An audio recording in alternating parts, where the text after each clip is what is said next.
Hello and welcome to Inside Neyland Stadium. I'm Ryan Sylvia. This is Noah Taylor. We're with VolReport.com on the Rivals Network. And Tennessee football just got done with their second scrimmage of the spring here inside Neyland, a night scrimmage. Hype will talk about how the schedule kind of worked out where, hey, let's do this at night. Let's try to simulate kind of a real game here inside Neyland. When you're walking in, you could hear the crowd noise that they were pumping in and all that.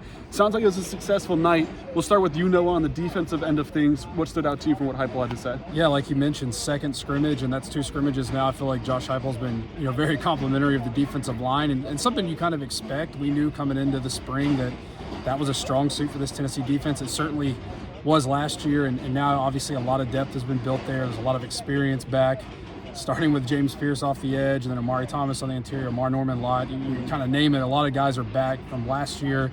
And I thought what was interesting was Josh Heupel was asked about how intentional was this kind of slow build of this defensive line over the last 3 or 4 years.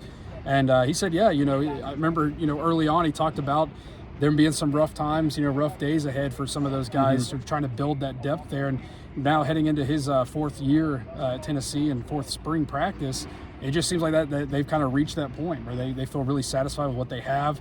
And it's just kind of, you kind of expect to hear it, but good nonetheless. If you're looking for this defense to improve, that Josh Heupel, now 2 scrimmages in a row, has talked about just incredibly complimentary of what those guys have been able to do.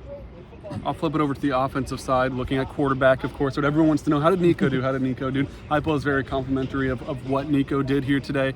Talked about how you could kind of see that competitive nature coming out in him. Of course, it's team versus team. You're not going at each other's throats necessarily like a real SEC football game, but there's still some competition juice that gets kind of flowing, and it sounded like Nico took advantage of that opportunity to kind of show off what he can do.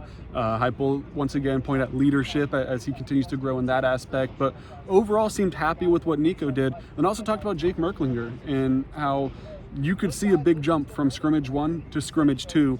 A freshman quarterback coming in, you'd expect to see a lot of improvement each day, but he talked about that with Jake Merklinger. We'll see if he's the 2 or the 3 with Gaston Moore, but Tennessee, I think, feels pretty good about the 3 guys they have. Of course, you only want to have to use the 1, but if it comes to it, I think that Tennessee doesn't hate the fact that you're going to a Gaston Moore, Jake Merklinger, at least as much as you would think on paper, right? Of course, they're not elite backup quarterbacks, but from what we've heard Hype will talk about compared to maybe what you would look at just kind of from an outside perspective, I think they're maybe overperforming now, which is a really good thing for Tennessee. We'll flip it back to defense, though. What else did you think? Yeah, talking about the defensive line and seemingly a lot of answers there already.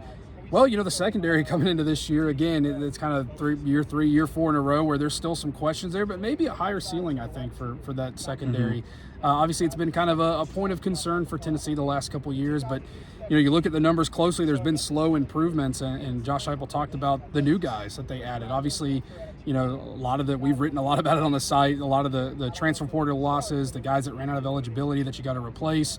And Josh Heupel seems pretty confident about where they're at right now. And, we talked to Tim Banks a couple weeks ago, Willie Martinez last week. You kind of get that same vibe from them as well. Obviously, the 2 guys you added from the transfer portal and then some of the younger guys that have come in here, I think that they've kind of impressed the coaches. Obviously, we don't get to see too much of it, but the coaches seem I think a little more comfortable where they are right now there. A lot of that remains to be seen. Obviously, we'll find out more in the fall, but I think right now in the spring, the fact that you had to replace so many guys, I feel like there's a lot of confidence in that group right now. Looking at the running back room to wrap things up, obviously you're getting Dylan Sampson, you're getting the speed, you're getting the leader, you're getting everything that you expected out of him. The question then arises, what are you getting after that? Cam Seldon's projected to be the 2 guy. He goes down with an injury. Who's going to step up? The spring darling again this year, Deshaun Bishop.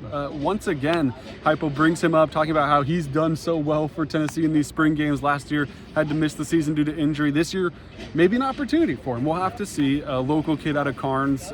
We'll see exactly what type of run he gets in real game situations, but once again, a name that gets brought up as a guy that's taken advantage of opportunities in the spring. Another guy he mentioned threw in the mix, Khalifa Keith, someone we thought would probably be the logical step to step up in that role. Peyton Lewis out as well for the spring, the true freshman out of Virginia.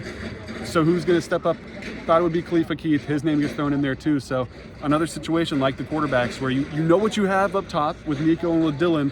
Well, what are you going to get behind them? And I think Tennessee at this point feels pretty good, at least from what they've seen here in spring. That'll do it all from us here today. Inside Neyland Stadium, though, we will be back with more football content on Saturday. The Lady Vols coaching search is heating up. We expect news on that kind of relatively soon, so make sure to head over to VolReport.com for content on that. Men's basketball season as well. Freddie DeLeon enters the portal. See if anyone else joins him. See who's going to join the team out of the portal. The door swings both ways. So everything you need under the umbrella of UT Athletics, head over to VolReport.com. Links to everything you need is in the description. Thank you for watching.